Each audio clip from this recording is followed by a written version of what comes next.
On a warm summer evening in 1996, TWA Flight 800 took off from New York's JFK Airport, bound for Paris. Just 12 minutes into the flight, the plane exploded over the Atlantic Ocean, killing all 230 people on board. The investigation into this disaster sparked debates and controversies that are still talked about today. Trans World Airlines, or TWA, was a major player in the American aviation industry.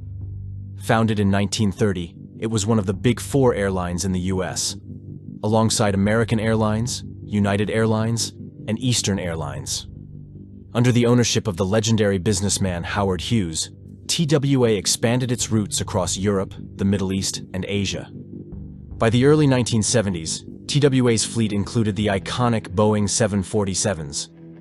These jumbo jets became a symbol of the airline, featured prominently in their advertisements and recognized worldwide.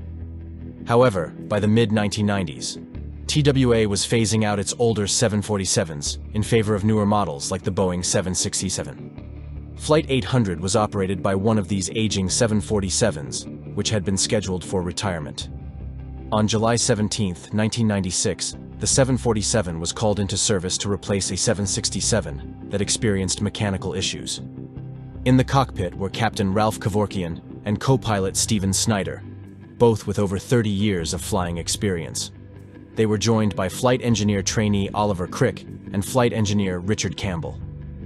As they prepared for takeoff, the crew faced several delays, including an engine issue and a baggage mismatch, setting the stage for the tragic flight ahead.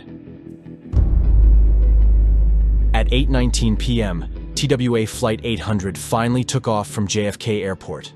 The initial climb was smooth, and everything seemed normal. However, just 12 minutes into the flight, disaster struck. Eyewitnesses on the ground and in other planes reported seeing a bright flash followed by an explosion. The plane broke apart mid-air and plummeted into the Atlantic Ocean off the coast of Long Island. Captain David McLean, flying nearby, was one of the first to report the explosion. Air traffic controllers quickly realized that Flight 800 was no longer responding. We just saw an explosion out here, CMP 507. CMP 507, I'm sorry, I missed it. You're at 18, did you say something else? We just saw an explosion up ahead of us here, somewhere about 16,000 feet or something like that. It just went down to the water. TWA 800 Center.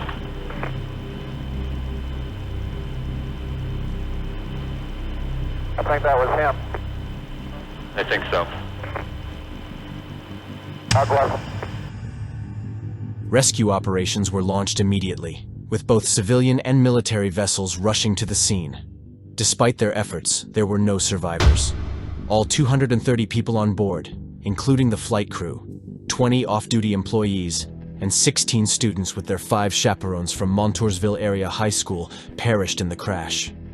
The loss was devastating, not just for the families, but for the entire nation. In the wake of the crash, multiple agencies launched extensive investigations. The National Transportation Safety Board, NTSB, the Federal Aviation Administration, FAA, and the Federal Bureau of Investigation, FBI, were all involved. All the agencies were at loggerheads.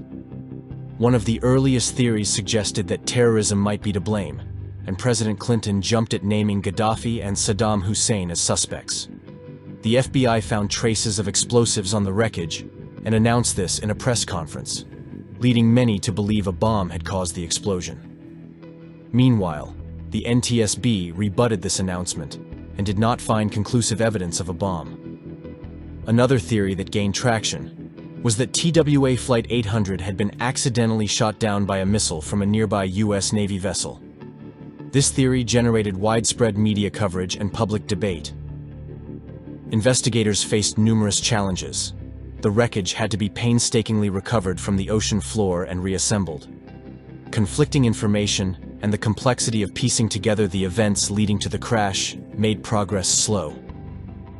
The final agreement came 4 years later. It was a random piece of luggage that had caused the crash. But how could an unattended piece of luggage cause an air crash of mammoth proportions? It's a sad story as a suitcase is loaded up, but the owner is nowhere to be found. For 1 hour, the mystery persisted and the luggage was then removed. But in reality, the owner was inside the cabin. In the setting sun, ACs were on, as passengers were already seated.